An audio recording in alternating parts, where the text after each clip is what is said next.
Kolkata rape case में क्या आपको भी लगता है कि संजय रॉय अकेला मुजरिम है या कोई और भी शामिल है जिसे बचाने की कोशिश किया जा रहा है, या संजय रॉय किसी पॉलिटिकल पार्टी का मेंबर था इसलिए बचाने की कोशिश किया जा रहा है? नहीं, कुछ लोगों का सवाल है कि आमतौर पर क्राइम सीन के एरिया को सील कर दिया जाता है, लेकिन इस हॉस्पिटल में कंस्ट्रक्शन का काम शुरू कर दिया गया। कुछ लोगों का मानना है कि हॉस्पिटल के कुछ मेंबर इस क्राइम को दबाना चाहते हैं क्योंकि क्राइम के 5 दिन बाद क्राइम सीन से 20 मीटर दूरी पर कंस्ट्रक्शन का काम चालू करा दिया गया है। आखिर क्यों लेडी डॉक्टर के पेरेंट्स को बताया गया कि ये मौत सुसाइड से हुई है? इस कहानी की शुरुआत होती है 9 अगस्त की रात RG Kar medical college and hospital से, जहां 31 year old lady doctor 36 hours से ड्यूटी कर रही थी। आपको बता दें कि इस 36 आवर्स में डॉक्टर को कंटिन्यू डे और नाइट हॉस्पिटल में ही रहना पड़ता है। खाना पीना, फ्रेश होना, सारी चीजें हॉस्पिटल में ही करना पड़ता है। 24 आवर ड्यूटी करने के बाद लेडी डॉक्टर और उनके सहयोगी सेमिनार हॉल में आते हैं डिनर करने के लिए। डिनर करने के बाद उनके सहयोगी अपने अपने ड्यूटी पे चले जाते हैं, लेकिन लेडी डॉक्टर थोड़ा आराम करने के लिए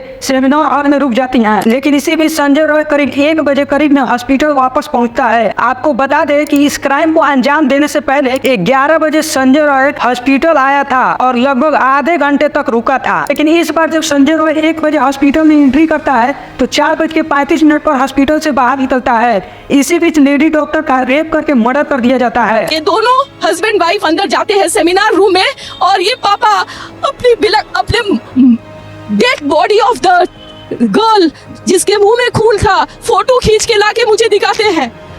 उन बच्ची का शरीर में कोई कपड़ा नहीं था, पैर दोनों राइट एंगल में मिला गया। राइट एंगल में एक पांव बेड के इस तरफ, एक पांव बेड के इस तरफ मिला गया। जब तक पेल्विक गर्डल नहीं टूटता है इस तरह 2 पांव को नहीं चीरा जा सकता है।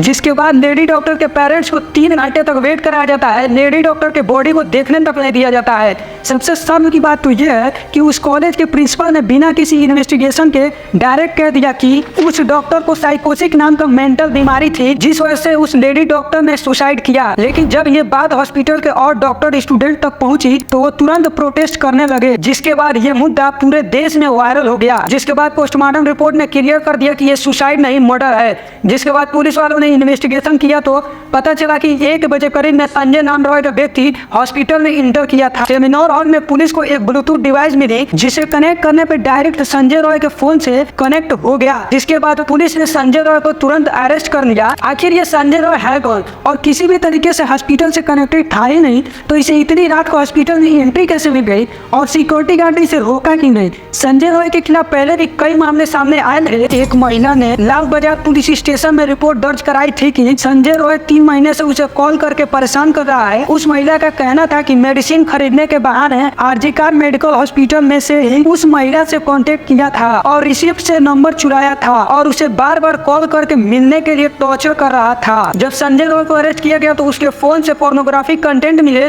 और आसपास के लोगों से पूछा गया तो पता चला कि इसकी 4 शादियां हो चुकी हैं, जिसमें से एक वाइफ कैंसर की वजह से डेथ कर गई और बाकी उसे डिवोर्स ले रही उसके मिसबिहेवियर से। संजय रॉय 2019 से कोलकाता पुलिस के साथ बेसिक काम करता था, जैसे ट्रैफिक मैनेजमेंट और भी काम करता था, जिस वजह से उसे 8 से 10 हजार रुपए आसानी से मिल जाते थे। संजय रॉय अपने बाइक पे पुलिस भी लिखवा रखा था और ज्यादातर पुलिस वाले टी शर्ट पहनता था। फिलहाल इस केस को सीबीआई को सौंप दिया गया है। आपको क्या लगता है कि इस मर्डर के पीछे सिर्फ संजय रॉय का हाथ है या कोई और भी शामिल है? कमेंट करके जरूर बताइए और भी ऐसे इन्फॉर्मेटिव वीडियो के लिए फॉलो करें मिस्ट्री एक्सप्लेनर को।